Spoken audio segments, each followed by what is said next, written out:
현역가 왕투는 한일 수교 60주년 기념 대기획으로 2025년 치러질 한일 가왕전에 나갈 대한민국 대표 최정상급 남성 현역 가수 탑7을 뽑는 국가대표 선발 서바이벌 예능인데요.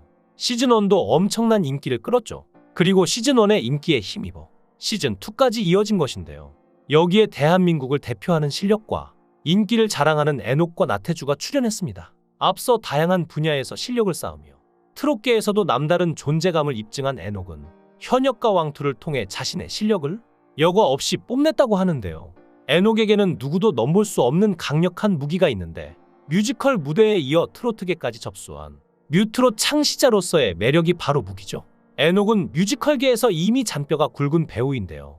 지난 2007년 뮤지컬 알타보이즈로 데뷔한 뒤 모차르트, 캐츠, 레베카 등 굵직한 무대에 섰죠. 흔치 않은 경력 덕분에 뮤트롯 창시자라는 수식어도 얻었죠. 데뷔작을 포함 대학로에서 활발한 커리어를 쌓았으며 특히 2017년부터 대학로 창작 초연극에 다수 참여했는데요.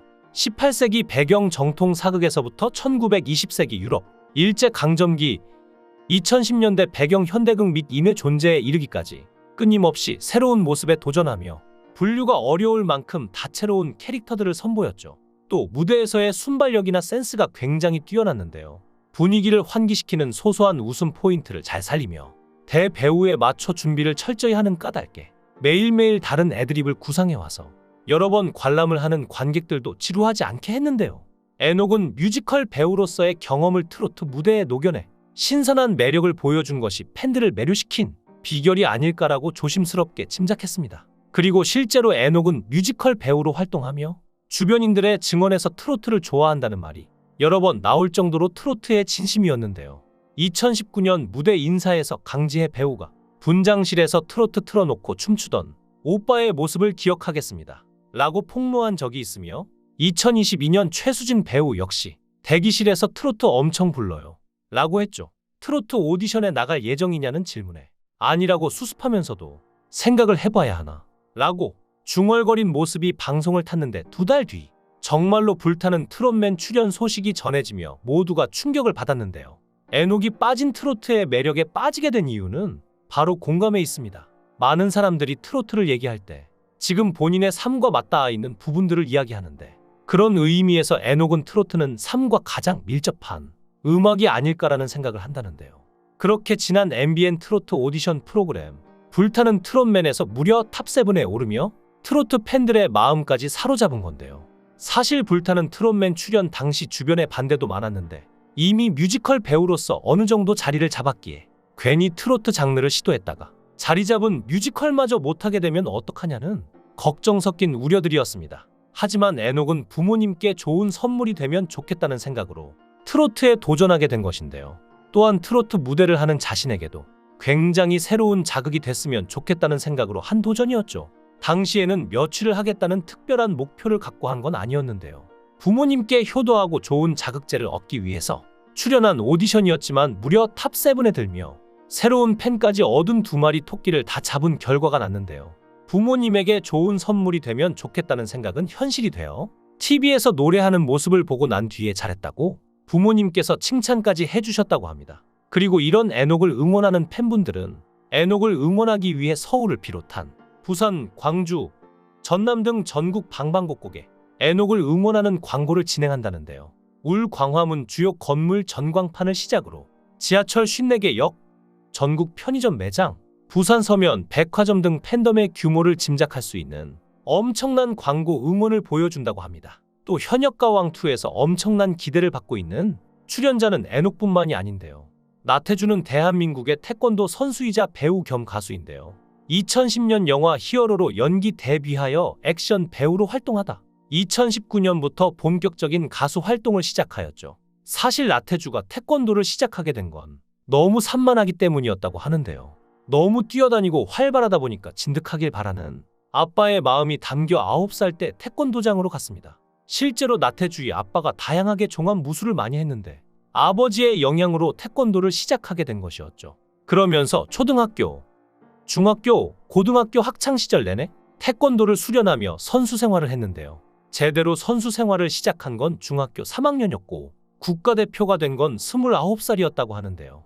나태주에게 천운이었던 게 아시안게임 국제대회에 자유품새라는 게 채택이 돼서 들어갔는데요. 그 해에 아시아 선수권대회 1위, 세계선수권대회 1위 해서 세계 랭킹 1위를 했을 정도의 실력이었죠. 하지만 그에게도 아픔은 있었는데요. 무릎 수술만 3번을 했고 거의 종합병원이었는데요. 제일 크게 다친 게 십자인대가 끊어져서 수능 치고 다음날 연습하다가 십자인대가 끊어졌는데 선수들 중에서도 이례적인 부상이었죠.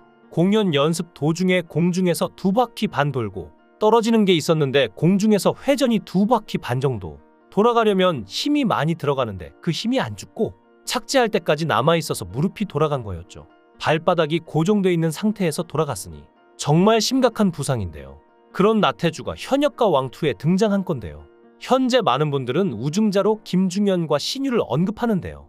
김중현도 나태주와 비슷합니다. 김중현은 1992년생으로 2015년 6인조 보이그룹 A6P로 데뷔하여 리더로서 페이스오프 등의 곡으로 활동했는데요. 2016년경 A6P가 와해되면서 솔로로 활동하게 되었지만 뚜렷한 모습을 보여주지 못한 채 방황했습니다. 그는 늘 가수가 되고 싶어 했는데요. 연습생 때 데뷔하면 진짜 시간 너무 없고 일을 미친 듯이 할 거니까 조금만 견디라는 말을 듣고 힘든 시간을 버텼죠. 그런데 데뷔하고 나서 연습실에 있는 시간이 이전보다 더 많았다고 하는데요. 그래서 이게 뭐지? 라고 하면서 심적으로 많이 힘들었다고 합니다. 결국 제대로 된 결과를 보여주지 못하고 군에 입대해서 복무를 마치게 되는데요. 연습실에 있는데 갑자기 대표님에게 전화가 와서는 중년아 혹시 아는 트로트 노래 있니?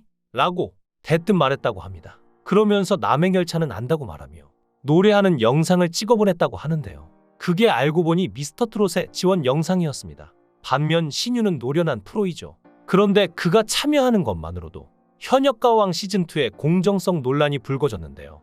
심사위원으로 참여했던 신유가 갑작스레 참가자로 바뀐 것입니다. 제작진의 거듭된 부탁에 결국 함께했다는 얘기가 전해지긴 하지만 어쨌거나 형평성 문제에서 자유로울 순 없는 노릇인데요. 제작진 입장에서는 매기제도 매기효과 등을 기대하며 중간에 기획 방향을 틀었다는 해명을 했습니다. 강력한 경쟁자가 프로그램 흥행에 도움이 될 것으로 판단했다는 건데요. 실제로 본선 촬영하기 이틀 전 신유, 박서진에게 연락해 참가를 부탁했다고 하죠. 매기제도 자체에 문제가 있는 것은 아닌인데요.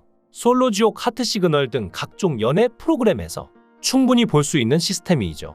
하지만 현역가왕2는 오디션이자 서바이벌 프로그램입니다. 출연자들 모두가 공정하게 자신의 실력을 겨루는 서바이벌이고 모두가 치열한 경쟁에서 살아남아야 하는 아마추어 지망생이 아니라 실제 프로 현역 가수들이 자존심을 걸고 참여하는 나는 가수다 프로그램과 다를 바 없는 무게감이 있는 프로죠. 심지어 예선에서 이미 탈락자가 발생한 상황이라는 게 더 중요한데요.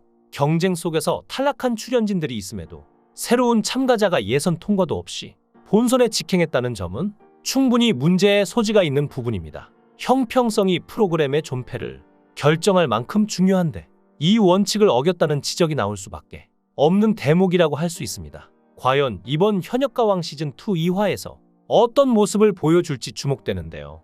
여러분은 누가 제일 기대되시나요? 누가 우승할 것 같은지 댓글로 달아주세요.